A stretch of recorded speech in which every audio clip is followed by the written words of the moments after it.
Do you remember where you were in June 2017? I certainly don't, but at this time, something big happened that would change mobile gaming forever. It's June 2017, and a new Supercell game gets released to test for beta on all iOS devices in Canada. This was the beginning of the game we now know as Brawl Stars. Hey everyone, before I dive into the history of Brawl Stars, remember to subscribe to the channel and hit that like button. We're doing a Brawl Pass giveaway, and your support helps you enter. A lot has happened in the 6 years the game has been out, and today we will be roughly covering everything that happened in this time period. Let's hop right in. At the start of beta, Brawl Stars used to be a portrait mode game like Clash Royale. They later changed this to become a landscape mode game, and that was definitely the right call. There were only 15 brawlers at the time, but this changed in July when Piper got added. Then in September, 2 more brawlers got added, Pam and Tara. Another exciting thing was a new mode, Brawl Ball. Back in the day, you didn't need to use one ammo to shoot the ball, and Mortis had a ridiculously long range, so Mortis was the best pick for sure. Moving on to December of 2017, and Daryl got introduced to the game. He seemed pretty normal until you saw his super roll distance. It had a range of 23.3 tiles, which is more than 3 times the distance it can roll right now. Then, there was a long time without an update, but in March of 2018, the game became Landscape. Power points were also added instead of Elixir, which you could use to upgrade either a brawler's HP, attack damage, or super damage. Fast forwarding 2 months later, and Penny and Frank got added, together with Duo Showdown, Trophy Road, a rework to Heist, Big Boxes, and Spectating Mode. 1 month later, and Brawl Stars was finally available on Android. Gems were also added to boxes in this time period, and then again, a long time without any updates. But this all changed in September when Mortis got remodeled. Event modifiers like meteors and energy drink were now a thing, and you could also take a look at your battle log to watch a replay, or just look at the opponents you faced. December 2018, the biggest month for Brawl Stars ever. That's right, this is the month when the game went global. Leon got added together with a completely new look to the game. Everything looked much more polished, and it started to look like the game we now have. 2019.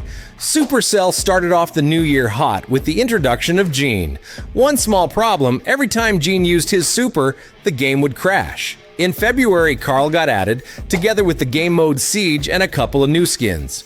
2 months later, and Rosa got added, one of the most broken brawlers on release ever. With an 80% shield that lasted 6 seconds, she was absolutely menacing.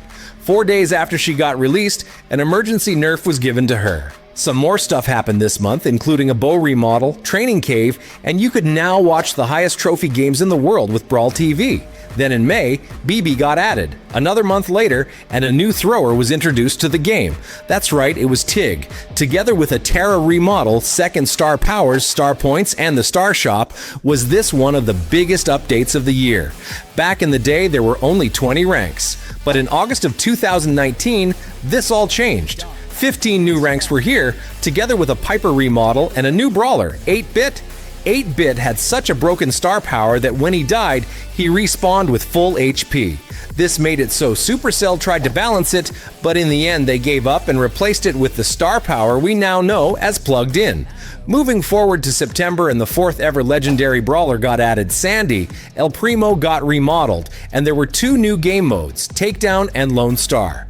Both of them weren't really a success, but it was still fun for maybe 10 minutes. In October, something else big happened. The precursor to Power League, Power Play, was now added. In this mode, you needed to play 3 matches per day to collect points. At the end of every 2-week season, you would get star points, which you could then use to buy cosmetics or boxes. Power Play wasn't the only thing that got added. Frank got a remodel, and Graveyard Shift was a new showdown mode. Then in November, one of the first collabs happened. There were now 6 new skins to buy, the Brown and Friends skins. In December, 2 more brawlers made an appearance, B and Max. There was also a new limited time game mode, Present Plunder. Moving on to 2020, and Mr. P was here together with Hot Zone. And then in March of 2020, a massive update happened. Introducing Gadgets. Every brawler now has their own unique ability that could be used 3 times every match. This really spiced up the game, making room for new strategies, and it was just more fun overall.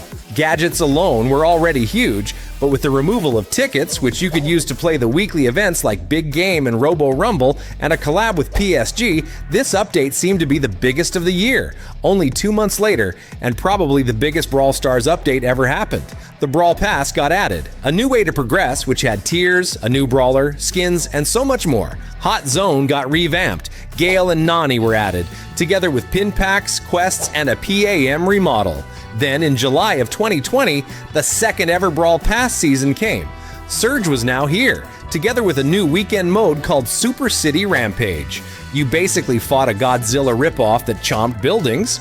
Was this all? No, it wasn't. Second gadgets got added and Crow got a remodel. You could now also use pins in matches and the trophy road got extended. In September, Colette got added, probably one of the worst brawlers ever on release. September was also the month when the now famous Star Park, Invest in the Future video was released. This was the start of the Brawl Stars lore. Moving on to October, and a new legendary brawler was introduced to the game, Amber. I just mentioned that second gadgets got added, but there were only 10 brawlers with a second gadget. In this update, a lot more brawlers got 2 gadgets, and there was now a map maker mode. Then in November, Lou got added. Not much happened during this update except for some new skins and new environment, but December made up for the lack of new content in November. However, 2 new brawlers were here, Byron and Edgar, with Edgar being the first ever brawler to be completely free to unlock during the Brawly days.